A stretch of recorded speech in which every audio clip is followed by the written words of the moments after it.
ትላንትና አዶናይ የዘማሪ ገብረ ዮሐንስ ገብረ ጻዲቅን ቻሌንጅ እናስጀምር መኪና ከነሹፌሩ የሚል ነገር ቻሌንጅ ለማስጀመር እንቅስቃሴ ጀምሯል። ይሄ ልጅ አዶናይ በነገራችን ላይ ማለት ነው የኢትዮጵያን ሕዝብ ቻሌንጅ እያደረገው ነው ያለው።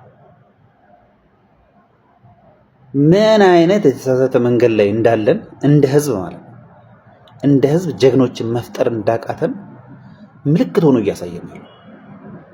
ዘማሪ ገብረ ዮሐንስ ገብረ ጻዲቅ በነገራችን ላይ ኦርቶዶክስ ቤተክርስቲያን ዘማሪ ነው። ኦርቶዶክስ ቤተክርስቲያን በነገራችን ላይ ተከታዩዋ ከ50 እስከ 70 ሚሊዮን እንዲሁ ይገመታል። ይሄን ያህል ትልቅ ምናልባት እኮ ይሄ የህዝብ ብዛት የተለያዩ አፍሪካ ሀገሮች ብንሄድ እኮ 10 አፍሪካ ሀገር መሆን ይችላል።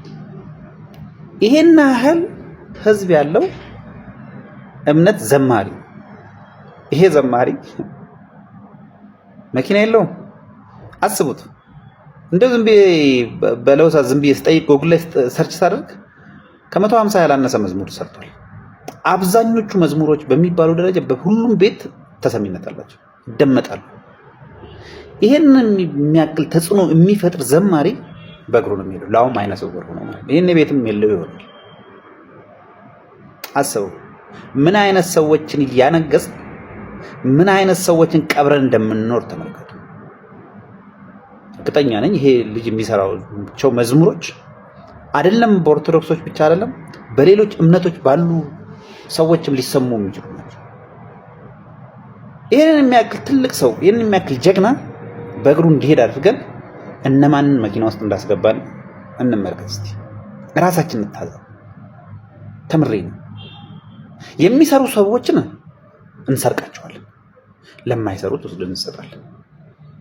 ይሄን ልጅ እኮ ካሴቱን መግዛት ብንችል ሲዲዎቹን መግዛት ብንችል ዛሬ የሚኖረውን ኑሮ አይኖርም።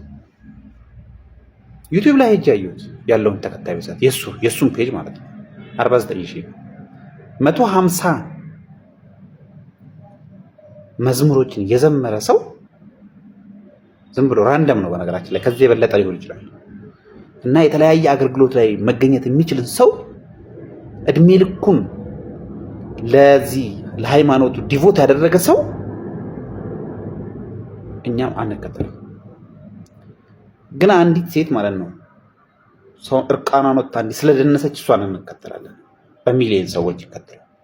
እርስ በርስ የተሰዳደቡ ሰዎች ማለት ነው ትዳራቸውን በ6 ወር ውስጥ ፈተው የመጡ ሰዎችን የሆነ ኮንስፓይረሲ ቲዮሪ ስላለ በአንድ ግር ብለን 300,000 ሰው 400,000 ሰው እንከተል። ምን ነካል? ከዚህ እንማር። ለማንኛውም አዶናይ ይዘው የመጣው ቻሌንጅ እንደ ህዝብ ማለት ነው እንድንነቃን ያደርጋል። አሁን ታንኪዩ ለዚህ ነው በነገራችን ላይ ይሄንን ልጅ የማየው ሂል እንድናደርግ ነው፣ እንደ ማህበረሰብ ሂል እንድናደርግ የሆነ ፖይንት ነው እያሳየን ያለው። ዛሬ ለዘማሪ ገብረ ዮሐንስ የተደረገውን ነገር አይደለም ማየት ያለባችሁ፣ ሊደረግ የታሰበውን ነገር ማድረግ አይደለም ያስባችሁት። እንዴ አጠገብ ያሉ ሌጀንዶች እንዴት እየኖሩ ነው? ለምንድን ነው እንዲህ አይነት ኑሮ ለነሱ የሚገባው? ለጸሐፊዎች፣ ለደራሲዎች፣ ለኢንጂነሮች፣ ለዶክተሮች ትልልቅ የሆኑ ስራዎችን ለሚሰሩ ሰዎች ለምንድን ነው ባሉ ማንስተው? አንድ እኮ ማለት ነው ጂኒየስ የሆነ ኢንጂነር የሆነ ቢሮ ውስጥ ብትገቡ ሁሉንም ቢት የሚያደርገው ማለት ነው ስራ አጥ ነው። እሱን በጥቅል ብሎት ምናምን ነገር ተገፍቶ ነው ማለት አሳፋሪ። አንድ ሌባ ደግሞ ማለት ነው አጭበርባሪ በቃ በስልጣን እየተከመረለት አናት ላይ ወጥቶ ይዘውራል። እሱ የፈጠራት ሀገር ነች ኢትዮጵያ የምትቀጥለው ማለት ነው። ቢያንስ በዚህ በብልጽግናው ዘመን ውስጥ ይሄ ነገር ለአንዴ ለመጨረሻ ጊዜ መሰበር አለበት። ሰዎች በስራቸው ልክ ተመዝነው የሚገባቸውን ኑሮ መኖር አለባቸው። ሌቦች፣ አጭበርባሪዎች ማለት ነው ከእንግዲህ በኋላ ይብቃችሁ ሊባሉ ይገባል ባይ እኔ ያ ነው የታየኝ። አመሰግናለሁ።